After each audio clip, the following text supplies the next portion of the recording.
Welcome to DentonRadio.com, powered in part by Classic of Denton.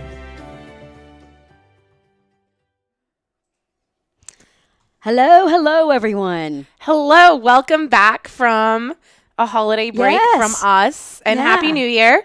This is DRC Live. I'm Lucinda Breeding, the features editor at the Denton Record-Chronicle. And I'm Jenna Duncan. I'm the business editor over at the Denton Record-Chronicle. And we were going to talk to you guys about some stuff that you can do in the next couple of weeks. And then also just an update on some businesses surrounding the university. I thought that it would be a good time. Definitely. Since we're in the lull still. Has everybody been enjoying this with there's so many less people everywhere? And it's been so Traffic nice. has been a little easier. Yeah, traffic Not totally easier, but a little easier. A little easier. It's been a little slower. And so there's, in addition to our normal staple businesses in that Fry Street area, we have a couple of exciting things happening in that area that are gearing up to open by the end of the month. So right when students are getting back on campus. Good timing. So Rip Rocks is a longtime bar and grill. It's been around since 1991. It's one of the staples. Out there, really involved in the community and everything. And they shut their doors last year on July 9th to start renovations. And they have been working on it ever since. And the project is finally supposed to be wrapped up at the end of the month. And so I know that was big. That's going to be a big deal.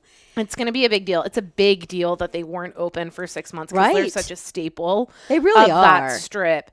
So they redid pretty much everything. Their little beer garden area that they had, they've enclosed it to make it kind of a separate room off of the bar. Where they had the bathrooms, they've made a dart throwing area. So it's kind of like a little cubby for dart throwing. And in that hallway leading up to it, it's going to have a bunch of arcade games. Oh, nice. And then they built just a new bathroom building, apparently. According to their Instagram, it's really cute. They have a whole hashtag called Rip Rocks Renovates if you want to go through and kind of look at the progress over time, which is fun. But they restored all of the original brick and wood, and the project should be wrapping up. I mean, they poured new floors, new plumbing, absolutely everything, head to toe renovation. New Rip Rocks. New year, new Rip Rocks. Exactly. So that should be opening by the end of the month. They haven't set a grand opening date or any type of party because with these kinds of things, you have to just kind of see what happens. You do. Stuff comes up all the time in the construction process or the re-permitting process. That can be a snag, and suddenly you have this big event planned, and then you can't do anything about it for 2 weeks. So they're playing it by ear, but stay tuned to their social media. They've been doing a really good job of updating people and talking about it. And so I think it's time to start hyping them up and letting them know that we're ready for them to be back. Yes. And then around the corner from them on Avenue A, there's that whole strip that has Pita Pit and Jimmy John's and stuff. One of those spaces went vacant in November. It had been an Herbert and Gerbert's, which is a sandwich shop that's basically Jimmy John's, and it was 2 doors down from Jimmy John's. It's owned by the same company too. I had sandwiches from Jimmy John's and Herbert. I never even went to Herbert and Gerbert's. It feels like it was here and gone in an instant. I know they had a really good social media presence, but I think between Potbelly and then there are a lot of sandwich there's places a lot of sandwich. near campus. There are lots of places to get, a toasted sandwich or a cold sandwich. So and so apparently when they shut their doors in November, they had completely redone that whole space. So that had all new industrial kitchen equipment in it and all this kind of stuff. And so that spot is going to open by the end of the month and be Poke Loco. Oh. So it's the guys from Komodo Loco who, if you just saw, they just put Denton on the map with Travel Channel being on the Food Paradise show. So it's the partners behind that, and they're experimenting with different brands and different concepts under the Komodo Loco. So that's why it's Poke Loco. So that's 119 Avenue A, and it's going to be Poke Bowl. So they already have like 2 on the menu at Komodo Loco, and they've had such a good response, and it's such a growing trend. It's like an easy, fast, casual concept for them. And I think really clever fusion of sort of the Tex-Mex flavor profile and sort of your sushi bar. Really well done. I know there are some people who are really squeamish about even just any kind of seafood, but Komodo Loco has become a place where when my friends from the Gulf Coast are in town and they want a little bit of seafood or some kind of fish, we head over there. It's a good spot. And so I'm really curious to see. So they're going to be doing, I mean, it's going to be the typical, if you've ever been to a poke bowl spot, we now have a couple in town. There's one that's opening by the McAllisters in that new strip center that isn't Razor Ranch, but is at Bonnie Bray. And then there's also one it's so hard for me not to say Rat Kroger, and I'm just going to say Rat Kroger. There's one in the strip center in front of the Rat Kroger area on University. That's been doing really well. That's called Bluefish, and I've been there. And it's really good. And so this is like a growing trend. And so they're hopping on board with their special fusions. They haven't released a menu or anything yet, but they're in the process of getting all of the equipment. And since so much was already installed there, like the industrial refrigerators and stuff like that, they expect to be open by the end of the month. So that's 2 pretty new cool things happening in that area. That doesn't have there's not a ton of turnover in that area. Like once you're there, you're there for a while. And one thing I wanted to ask you, it does seem like with Rip Rocks adding some video games, it seems like there really is kind of this movement toward having video games in bars. We've got Free Play, Game Changers, and now they're going to be adding, and they might have had, I've been here for so long, they might have had some video games in Rip Rocks. I think that they had some of the poker machine type things, something like where that. it's like you sit and you play a couple of different poker games. I think they had something like that, but I think that there is a big movement to have more interactive type stuff that you can play with your friends. With the arcade games, I don't know if it's going to be just open play or if you're going to have to get coins. And do you know if it's vintage or new video games? They haven't said yet. I'm hoping that when they're getting closer to opening, we can have a full story in the Denton Record-Chronicle though. So that's my business update. What's on your radar this week? As with Jenna talking about the stuff happening at the end of the month, Denton's cultural and entertainment scene really picks up at the end of January. Denton Black Film Festival, which is it's a kind of a young film festival, but it is very, very well programmed, and in just the last few years has added the poetry get down and slam, music, comedy. So they've really, really, really just sort of evolved their programming. But a major score for this year's Denton Black Film Festival is a concert with Grammy award-winning saxophone player Kurt Whalum. That's really exciting. Yes. And I think there is a partnership with the UNT College of Music. Yeah. The concert is going to be in the Murchison. It doesn't say explicitly, but I'm presuming it's going to be in Winspear Hall. He's going to be a draw, and I don't think the Lyric Theater will have the kind of seating, but you know, but it is going to be at the Murchison. And Kurt Whalum is one of those cats that he's definitely got a strong jazz background.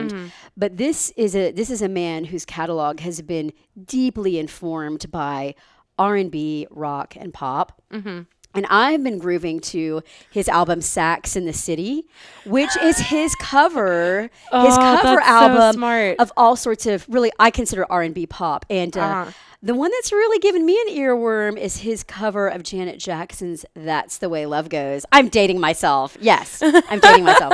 But there are still tickets available. So the concert is going to be 6 p.m. Sunday, January 27th. Okay. The Black Film Festival starts on Thursday, January 24th, and will go all the way through Sunday. Yay. But there is more to do than you can't do all of it. Now, if you really want to experience the Black Film Festival, I'd definitely see some film screenings, get to the poetry get down and slam, and check out some of the music. There are 2 major music events. Kurt Whalum is the big one. And that is going to be, a big get. That's a huge get. And that is going to be at the Murchison. And now they did have early bird pricing, but as of the very end of last year, it bumped up a notch. So it's $40. Okay. But tickets are available online. Just, hop on Google or on your phone and type in Denton Black Film Festival. It'll take you, the first thing you'll see is their website. Another concert that you can check out is the Music Jam with Fingerprints and Friends. And this is a band that's been around DFW for kind of a long time, and they do it's a big group, and they do just really, really fun jazz, and they mix it up with a little bit of rock. Yeah. And that's going to include Brad Lely, Ardina Lockhart, and some other big names. That's going to be 9 p.m. Saturday, January 26th. Okay. So that's the night before the big Kurt Whalum concert. Yeah. That's actually going to be at Dan Silverleaf. Oh, fun. So if you want to get a ticket today, it's $10 in advance. Just go to dansilverleaf.com and scroll down to the 26th. At the door, it'll be $15. So if you can't commit right now, it's not too much more. There's a walk-up option. Yeah, walk-up option. And also, the Black Film Festival also has a lot of free workshops and panels. Some of them are very industry specific. Some of them have a social justice dimension. They're free, but most of them you do have to RSVP. Several of them are happening at the Patterson Appleton Center at 400 East Hickory. Some of them are happening here on the square at UNT on the square, where space is a little more limited. So check out the website. The other the big deal about this year's Black Film Festival is there will be screenings at Alamo Drafthouse. Oh, that's cool. So that's a cool addition. That really is a cool addition. So, most of the screenings are still going to be downtown at the campus theater, but they have this partnership with Alamo Drafthouse, and so you will be able to see screenings at both locations. So just check out their website, but really, if you're interested in a really great, really fun concert with some brainy, but also music that just hits you just right in the torso, makes you want to dance, check out the Kurt Whalum concert. That's awesome. That's going to be a fun one. If the holidays didn't bring you too much family drama, Denton Community Theater can move on in there. This weekend, they're opening The Glass Menagerie, a Tennessee Williams drama and his most autobiographical work. I did go to a rehearsal. This is a pretty strong show. The young actors are actually quite remarkable. I was really pleased. And Polly Maynard is playing the overbearing Southern belle and matriarch Amanda Wingfield. So she just about chews the scenery. So get ready. That opens this weekend. Performances are January 11th through 13th, and then January 17th through 20th. The Friday and Saturday performances are 7:30. The Sunday matinees are 2 p.m. Okay. And tickets range from about $10 to $22, depending on your age. Okay. So so that opens this weekend, and I just me, I'm a huge Tennessee Williams fan. Yeah. And if you didn't have enough over the holidays of family entanglements, get a little more drama. But you get to walk away at the end and maybe visit a downtown bar. And reminisce. Denton loves model trains.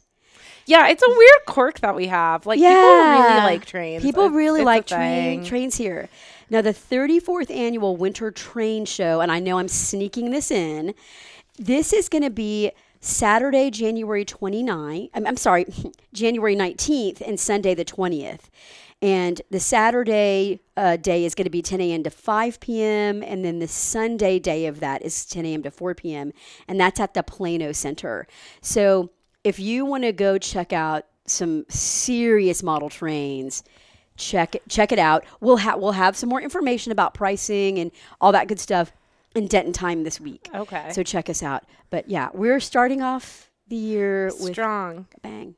Yeah, and then the last thing that we wanted to touch on is getting everybody's palates wet for Best of Denton is starting to gear up. So our advertising people want to say, if you want to put your business name out there and start advertising now to encourage people to vote and remind them now's the time, or if you want to be running ads during that voting period. So voting is going to kick off this year on January 27th, and then it runs through February 24th. And then we normally run an issue in April, late March, early April. Yeah. I'm not sure what our publication schedule is yet, but we do a big list with the winners. We do a big party for the winners where everybody, and you get your banner and all of that fun stuff. And as a reminder, we're the original Best of Denton. Best of Denton County is put on by a different publishing company, and it's not the same. Not the same. I would say ours is more prestigious since we're the original. For sure. And I think it's recognizable too at this point. Like if you see that blue ribbon sticker on the door, like you know that your community really, really values that place. So if you are a business owner and you want to get people to start thinking about nominating you, now is the time to start promoting the Best of Denton. Yes. And I'm excited to see what changes we have, especially with so many new things opening over the past year. That's, I think, what makes it really fun is that we've been in such a boom mode with business openings in Denton that every year you really get different results, and you're getting a different audience in their voting. And so it makes it fun. It's not as predictable as some other types of awards. For sure. I think especially communities that do similar things that might be a little bit more predictable than we are here. So that's always... And I also think it's a real resource if you're new to town and you don't feel like you can even, get on our website and vote. When the edition comes out, this is a lot of good information. Yeah. Places to take kids, great bars to go to, best home repair, plumbing. Like it's basically a reference book. It is. Of crowdsourced material and any type of thing you would ever need, from services to restaurants, bar recommendations. It's basically your friends recommending stuff to you all in one booklet. So we're getting ready for that season, and I'm sure we're going to talk about it more. Yes. So thank you guys for tuning in to DRC Live. We're here every Wednesday at 2 p.m. on DentonRadio.com, and feel free to follow along with Denton RC at our website, DentonRC.com. Well, thank you for tuning in. We hope you enjoyed the show. Be sure to check out DentonRadio.com for new Denton artists and where they're playing next. While you're surfing the internet, make sure you check out our friends Classic of Denton at ClassicofDenton.com.